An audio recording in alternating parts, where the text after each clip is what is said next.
But first off, I'm in the Price Chopper kitchen with Cydney Bushue. You actually are the owner of Knead It Now Bakehouse, and we're about to take peanut butter and jelly to the next level. What are we doing, and how'd you come up with this recipe? Well, I like to come up with the weirdest recipes possible versus making the basic generic grocery store cookies. I focus on the weird recipes because that's what people like. And I love how honest you are about it. It's a little bit weird, it's a little bit out there. We can play Peanut Butter and Jelly Time, that song, over and over again. Yes. Okay, so first off, let's get started. What all do you need? It's just 5 ingredients you need. You can get whatever kind of jelly you want. Feel free to experiment. My favorite, strawberry jam. You need flour, sugar, peanut butter, and an egg. Okay, and what's the first step? All right, first what I do, just dump all the ingredients. Don't be shy. Okay, so you got a mixing bowl here. Awesome. You've got your half a cup of flour, or quarter cup, sorry. Okay. And a cup of sugar, your cup of peanut butter. And we're definitely gonna need the scraper for that. Get Yes. it all in there. Now, a trick you can use is just spray the cup out before you put it in here. It helps it come out a little bit easier, but until then, yeah. Okay. And last ingredient, the egg. We got the lone egg, making sure the shell does not go in the mixture. Yes. Okay. Now, you can take the flour out if you're wanting a gluten-free option, but they will be a little bit messier, just to let you know. Okay. All right.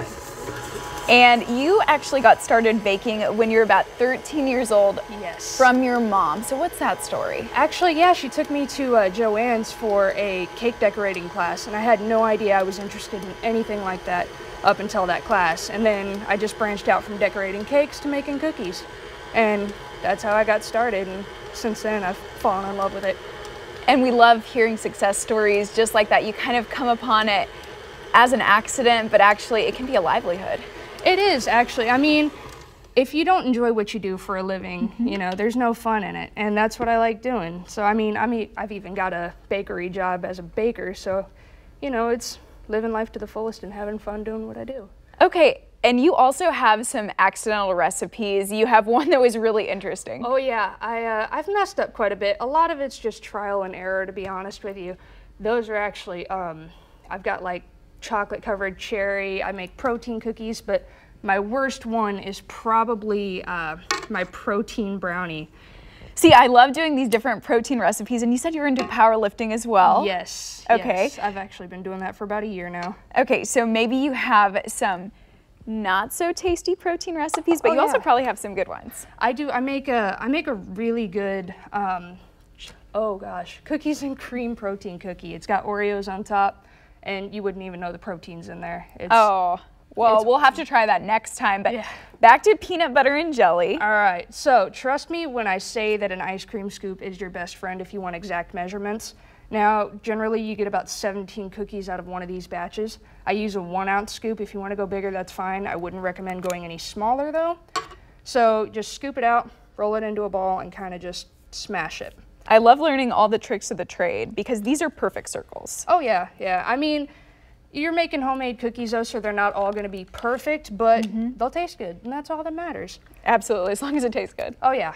And what I did is I loaded strawberry jam into a piping bag, and if you're doing anything with actual fruit bits in it, smush it down a little, otherwise it will be a pain to get out. Okay. And then after that, I just do a nice swirl around the cookies, like so. And yeah, see, like I said, the strawberries just sometimes don't come out. And you've got all those swirls, and after that, what you generally want to do is throw them in the oven at 350 for about 9 minutes. And then you come out with something a little bit like that. Now what I do is I like to wait till the jelly gets a little bit crispy because it gives it a nice chewy texture. And it tastes almost exactly like a peanut butter jelly sandwich. They're really good. And they look absolutely delicious. Can we try these? Yeah, go for it. Okay. Are you gonna join me? Oh yeah. I feel like definitely the baker gets it. It tastes just like peanut butter. So good. Thank you so much, Cydney. Yeah, of course. These are just a reincarnation of the peanut butter and jelly sandwich, except in a cookie form, which is so much better. Thank you. Yeah, you're welcome anytime. All right, you guys hold, you save some for me over there, all right? Because real quick, I got to toss to this segment, and then I'll be right over. All right, I love